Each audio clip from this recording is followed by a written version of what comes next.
तो प्रकाश का किसी वस्तु से टकराकर, प्रकाश का किसी वस्तु से टकराकर जो लौटने की जो, मान लीजिए कि ये दर्पण हो, ठीक है, दर्पण यानी शीशा जिसमें हम लोग मुंह नाक कान देखते हैं, इसके एक छोर को एम एक छोर को एम डैश कर दिए, ठीक है, एक ओर से कलई रहता है तो हम भी। जय हिंद दोस्तों। तो कैसे हैं प्यारे? चलिए आशा करता हूं कि अच्छे होंगे। ओके, तो मेरे प्यारे, आज के क्लास में ये हम देखेंगे कि प्रकाश का प्रवर्तन यानी रिफ्लेक्शन ऑफ लाइट क्या होता है। ठीक है, रिफ्लेक्शन ऑफ लाइट पॉइंट तक पहुंचने से पहले कुछ अन्य बिंदुओं को पहले हम क्या करेंगे कि क्लियर करना जानेंगे। ठीक है, कि इसमें पॉइंट नंबर 1 है कि प्रकाश यानी लाइट सबसे पहले, क्योंकि चैप्टर का नाम मेरा है प्रकाश का प्रवर्तन, क्लास 10th वाले। ठीक है, तो बात समझिएगा, चैप्टर का नाम क्या? प्रकाश का प्रवर्तन, रिफ्लेक्शन ऑफ लाइट। ओके, तो इसमें सबसे पहले दो गो बात है, एक प्रकाश और एक परावर्तन है। ठीक है, तो सबसे पहले हम जानेंगे कि प्रकाश होता क्या है, इसलिए हम पहला पॉइंट आपको रखें कि प्रकाश क्या है, व्हाट इज लाइट। ठीक है, उसके बाद दूसरा पॉइंट हम क्लियर करेंगे कि प्रकाश का स्रोत, मतलब प्रकाश किन किन वस्तुओं से निकलता है। उसके बाद प्रकाश के उत्सर्जन के आधार पर वस्तु कितने प्रकार के होते हैं। उसके बाद उसमें जो आएगा प्रदीप्त और अप्रदीप्त क्या होता है। ठीक है, प्रकाश की किरणों को जानेंगे। अब उस प्रकाश की किरणों में रे ऑफ लाइट में कौन कौन सा होता है, तो अपसारी है, समांतर है, अभिसारी है।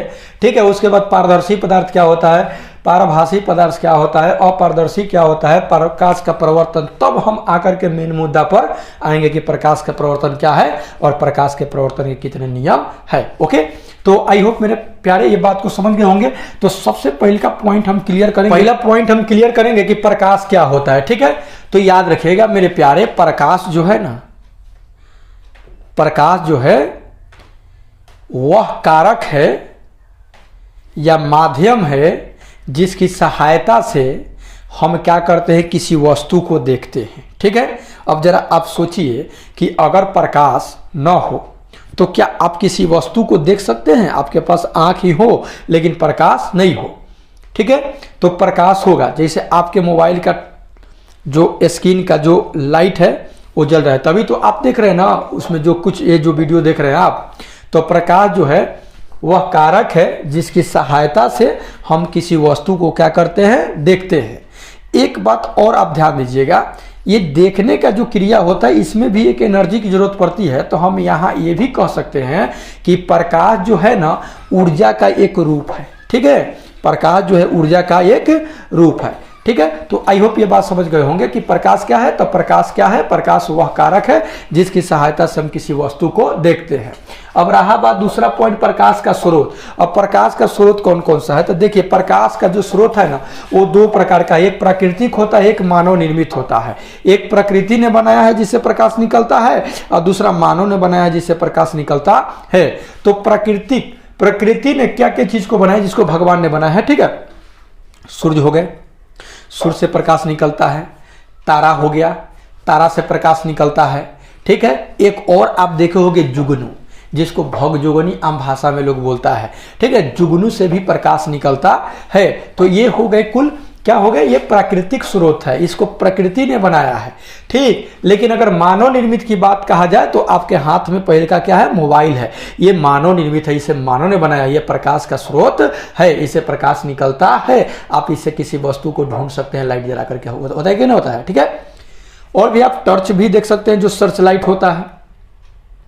उसके बाद बल्ब हो जाएगा, मोमबत्ती हो जाएगा, लालटेन हो जाएगा, ये सब क्या हो जाएगा, मानव निर्मित है, प्रकाश का स्रोत जिससे प्रकाश क्या होता है, निकलता है। ओके, तो आई होप ये दोनों क्लियर हो गया होगा। ठीक, अब हम जानेंगे कि प्रकाश के उत्सर्जन के आधार पर वस्तुएं कितने प्रकार की होती है। तो देखिए प्रकाश जिससे निकलता है इस आधार पर वस्तु जो होती है ना दो प्रकार की होती है। कितने होती है, दो प्रकार की। अब कौन कौन सी होती है, तो याद रखिएगा, एक होता है प्रदीप्त या दीप्तिमान यानी ल्यूमिनस सब्जेक्ट, और एक होता है अप्रदीप्त नॉन ल्यूमिनस। ठीक है, एक प्रदीप्त या दीप्तिमान कहिए। तो देखिए प्रदीप्त मतलब वे वस्तुएं जिनसे प्रकाश निकलता है, वे वस्तुएं जिनसे प्रकाश निकलता है उसे प्रदीप्त या दीप्तिमान वस्तुएं कहेंगे। ठीक है, जैसे जलता हुआ लालटेन, जलता हुआ मोमबत्ती, जलता हुआ दिया सलाई। ठीक है, तो ये क्या हो गया आपका प्रदीप्त हो गया, क्योंकि इससे प्रकाश निकलता है। अगला पॉइंट है अप्रदीप्त, नॉन ल्यूमिनस। तो वे वस्तुएं जिनसे प्रकाश नहीं निकलता है, वे वस्तुएं जिनसे प्रकाश नहीं निकलता है उसे अप्रदीप्त वस्तुएं कहते हैं। जैसे टेबल, बेंच, ठीक है, आपका हो जाएगा कॉपी, किताब, इससे प्रकाश तो नहीं निकलता है। आपके मोबाइल का खोल, उससे प्रकाश नहीं निकलता है, तो ये अप्रदीप्त वस्तुएं हो गए। कलम, ये क्या हो जाएगा? अप्रदीप्त वस्तुएं हो जाएगा। तो आई होप मेरे प्यारे प्रदीप्त अप्रदीप्त समझ गए होंगे। अब जानेंगे हम प्रकाश की किरणें। अब देखिए जो प्रकाश निकलता है, प्रकाश के स्रोत जो है जिससे प्रकाश निकलता है, ठीक है, तो वो क्या होता है कि एक मतलब कि कई उसमें आप देखे होंगे, जैसे ये आपका मोबाइल का अगर आप अभी का भी आप ऐसा कीजिए, थोड़ा देर रोक करके वीडियो और रोक करके देखिए, प्रकाश उसमें एकदम रेशा टाइप के मतलब क्या होगा कि निकलेगा, ठीक है। तो वो क्या होता है, उसको किरण बोलते हैं। उसको क्या बोलते हैं? किरण। तो उसको प्रकाश का हम क्या कहेंगे? किरण। मतलब प्रकाश जो होती है ये क्या होती है? प्रकाश जो होती है एक सीधी रेखा में चलती है। प्रकाश जो होती है एक सीधी रेखा में चलती है। अब प्रकाश के इसी सीधा रेखा में चलने को ही क्या कहते हैं? प्रकाश का किरण कहते हैं। ओके, प्रकाश का क्या कहते हैं? किरण। अब ये जो प्रकाश का जो किरण है ये 3 प्रकार के होता है, मतलब 3 प्रकार से चलेगा प्रकाश की किरण। एक है अपसारी यानी डाइवर्जिंग बीम, एक है समांतर किरणपुंज पैरेलल बीम, और एक है अपारदर्शी यानी कन्वर्जिंग बीम, ठीक है। तो 3 प्रकार के। तो अब हम जानेंगे कि अपसारी किरणपुंज क्या है। तो याद रखिएगा, अपसारी किरणपुंज प्रकाश का वैसा स्रोत जिससे प्रकाश की किरणें निकलकर, समझिएगा बात को, प्रकाश का ऐसा स्रोत जिनसे प्रकाश की किरणें निकलकर फैलती चली जाती है, फैलती चली जाती है। तो प्रकाश के इस पुंज को अपसारी किरणपुंज कहेंगे। प्रकाश के किरणों के इस पुंज को अपसारी किरणपुंज कहते हैं। ओके, क्या कहेंगे? अपसारी किरणपुंज बोलेंगे। ओके, जैसे प्रकाश के अपसारी किरणपुंज के बाद तब मान लीजिए कि ये बिंदु स्रोत हो गया। यहां से प्रकाश क्या होगा कि इस तरह से जब निकलेगा तो ये फैलते चला जाएगा। क्या होगा? फैलते चला जाएगा। तो इसको हम बोलेंगे प्रकाश का ये इसको कौन किरणपुंज बोलेंगे? अपसारी किरणपुंज बोलेंगे। क्या बोलेंगे? अपसारी किरणपुंज। दूसरा है समांतर किरणपुंज, ठीक है। तो समांतर किरणपुंज, इसमें किरणें, प्रकाश की किरणें जो होती है ना एक दूसरे के समांतर होती है, तो इसको हम कौन सा किरण कहेंगे? समांतर किरणपुंज कहेंगे। जैसे इस तरह से होगा, ठीक है। ये सब एक दूसरे के क्या होगा? समांतर होगा। समांतर का मतलब समझते हैं? समांतर का मतलब होता है कि उसको आगे बढ़ाने पर वो कहीं नहीं कटे, ठीक है ना, तो उसको समांतर बोलते हैं, ठीक है। तो समांतर किरण एक होता है, हाँ, ये इसका अगर स्रोत कहा जाए तो टॉर्च वर्च हो जाएगा। टॉर्च में से प्रकाश निकलता है तो फैलते चला जाता है कि नहीं, तो अपसारी किरणपुंज होता है, ठीक है। किसी दूर स्रोत से प्रकाश आता है, जैसे सूर्य से प्रकाश आता है ना, तो उससे जो किरणपुंज निकलता है उसको समांतर किरणपुंज बोलते हैं, ठीक। अब रहा बात क्या? अभिसारी किरणपुंज। अभिसारी यानी कन्वर्जिंग। इसमें क्या होता है? ठीक अपसारी का उल्टा है अभिसारी। इसमें क्या होता है? किसी कहीं से प्रकाश क्या होता है? आता है, और आकर के क्या होता है कि एक बिंदु पर आकर के क्या होता है? मिलता है। इसमें क्या होता है? मिलता है। इसमें फैलते चला जाता था, इसमें क्या होगा? एक बिंदु पर आकर के मिलता है। जैसे आपका जो अवतल जो लेंस होता है, अवतल दर्पण, तो अवतल दर्पण क्या करता है कि प्रकाश के किरणों को एक जगह इकट्ठा करता है, ठीक ना, जिसका उपयोग सौर सेल में किया जाता, सौर पैनल में किया जाता है। सौर पैनल जो सौर ऊर्जा को क्या करता है? रूपांतरित करता है ना, तो उसमें किया जाता है। वो सूर्य के प्रकाश को एक जगह इकट्ठा करने का काम करता है, यानी अभिसारी किरणपुंज हो जाता है। ओके, तो आई होप मेरे प्यारे ये सभी जो ये पॉइंट है ये क्लियर हो गया होगा। अब हम जानेंगे पारदर्शी यानी ट्रांसपेरेंट, ठीक है। तो अब देखिए प्रकाश के आर पार जाने के आधार पर, ठीक ना, प्रकाश के एक छोर से दूसरे छोर तक जाने के आधार पर 3 प्रकार के हैं। एक पारदर्शी है, तो याद रखिएगा, पारदर्शी माने प्रकाश मतलब वैसी वस्तु जिससे होकर प्रकाश, वैसी वस्तु जिससे होकर प्रकाश एक छोर से दूसरे छोर की ओर चली जाती है, उसे पारदर्शी पदार्थ कहते हैं, ठीक है। जैसे कांच, कांच यानी शीशा। आप देखे होंगे, वो दर्पण नहीं बोल रहे हैं जिसमें हम लोग मुंह नाक कान देखते हैं, वो नहीं, क्योंकि एक ओर से कली रहता है, उसमें थोड़ी प्रकाश पार करेगा, नहीं करेगा, वो तो टकरा के चला आएगा, ठीक है। दोनों ओर से जो मैंने कलई नहीं किया हो तो इधर से टर्च मारिएगा तो उधर निकल जाएगा, आर पर कर जाएगा, तो हो गया पारदर्शी पदार्थ, ठीक है। दूसरा है पारभासी ट्रांसलूसेंट। तो ट्रांसलूसेंट में क्या होता है? इसमें प्रकाश पार करता है लेकिन पूरा का पूरा नहीं, कुछ कम, ठीक है। पूरा का पूरा प्रकाश क्या होगा कि पार नहीं करेगा तो उसको क्या कहेंगे हम, पदार्थ को पारभासी कहेंगे। जैसे मॉस्किटो नेट हो गया, मच्छरदानी हो जाएगा, ठीक है, उसके बाद खिड़की उड़की हो जाएगा, ये सब क्या हो जाएगा, जैसे कपड़ा हो गया, तेल लगा कागज हो जाएगा, ये सब पारभासी है, ठीक। अपारदर्शी की बात कहा जाए तो अपारदर्शी मतलब प्रकाश आर पार नहीं करे, प्रकाश क्या हो, आर पार नहीं करे। जैसे मान लीजिए कि मोटा आपके किताब हो जाएगा, ठीक है, आप किताब से इधर से बारिएगा टर्च तो उधर नहीं निकलेगा क्योंकि वो अपारदर्शी है, दीवार हो जाएगा, बेंच टेबल कुर्सी ये सब हो जाएगा। ओके, तो आई होप मेरे प्यारे ये क्लियर भी हो गया, ठीक। और मेन मुद्दा की बात आ रहे हम प्रकाश का परावर्तन, क्योंकि चैप्टर का ही नाम है और क्वेश्चन कई बार ये पूछ देता है कि प्रकाश का परावर्तन क्या है।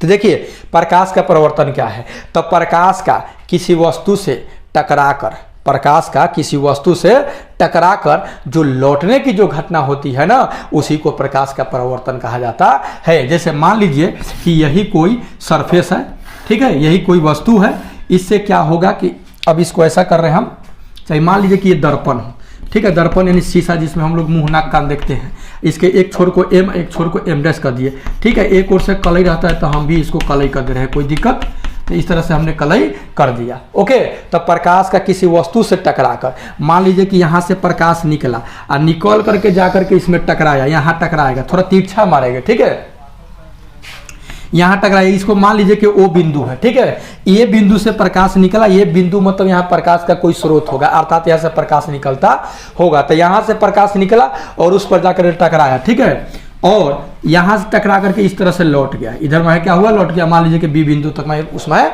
चला गया। तो प्रकाश के किसी वस्तु से टकराकर लौटने की जो घटना होती है उसी को प्रकाश का क्या कहते हैं, परावर्तन कहते हैं। आई होप मेरे प्यारे ये बात को समझ गए होंगे। अगला पॉइंट है प्रकाश के परावर्तन के नियम। अब ये जो प्रकाश जो है किसी वस्तु से टकराकर लौट गया तो प्रकाश का परावर्तन कहते हैं। अब मेरे प्यारे प्रकाश के परावर्तन के कितने नियम हैं, तो याद रखिएगा प्रकाश के परावर्तन के 2 नियम हैं। कितने नियम हैं, 2 नियम है। अब कौन कौन सा नियम है मेरे प्यारे, तो इस चीज को जानने से पहले कुछ पॉइंट को हम जान ले, ठीक है। देखिए किसी प्रकाश स्रोत से प्रकाश निकला तो ये जो निकलने वाली किरण को जो बोलते हैं ना, इसको हम आपतित किरण बोलते हैं। क्या बोलते हैं, इसको हम आपतित किरण बोलेंगे। ये जो किरण निकला आपतित किरण, यहाँ टकरा करके जो लौटा किरण ना, इसको बोलेंगे हम परावर्तित किरण। इसको कौन सा किरण बोलेंगे, परावर्तित किरण। ओके, और जिस बिंदु पर टकराया इसको हम आपतन बिंदु बोलेंगे। उसको क्या बोलेंगे हम, आपतन बिंदु। और अपना से क्या कर रहे हैं कि इस पर एक हम परपेंडिकुलर यानी लंब हम डाल दे रहे हैं। क्या कर दे रहे हैं, लंब डाल दिए, ON क्या किए, लंब डाल दिए। अब समझिएगा बात को। तो अब हम क्लियर कर दे रहे हैं कि प्रकाश के परावर्तन कितने नियम है, तो प्रकाश के परावर्तन के 2 नियम है। कौन कौन भाई, आपतित किरण, परावर्तित किरण, आपतित किरण, परावर्तित किरण तथा आपतन बिंदु पर डाला गया अभिलंब। समझिएगा बात, आपतित किरण तथा आपतन बिंदु पर डाला गया अभिलंब तीनों एक ही समतल में होता है। तीनों क्या होता है, देखिए एक ही समतल में होता है, ठीक है। क्लियर हो गया, आपतित किरण, परावर्तित किरण तथा आपतन बिंदु पर डाला गया अभिलंब तीनों एक ही समतल में होता है, ठीक है। सेकंड नियम को जानने से पहले एक पॉइंट क्लियर कीजिए। आपतित किरण और अभिलंब के बीच का जो कोण बनता है ना, इसको आपतन कोण बोलते हैं, I से डिनोट करते हैं। अब परावर्तित किरण और अभिलंब के बीच का जो कोण बनता है उसको परावर्तन कोण कहते हैं। इसको आपतन कोण बोलेंगे, उसको परावर्तन कोण बोलेंगे। आपतन कोण को I से, परावर्तन कोण को R से, ठीक है। तो दूसरा नियम यह है कि आपतन कोण और परावर्तन कोण के बराबर होता है।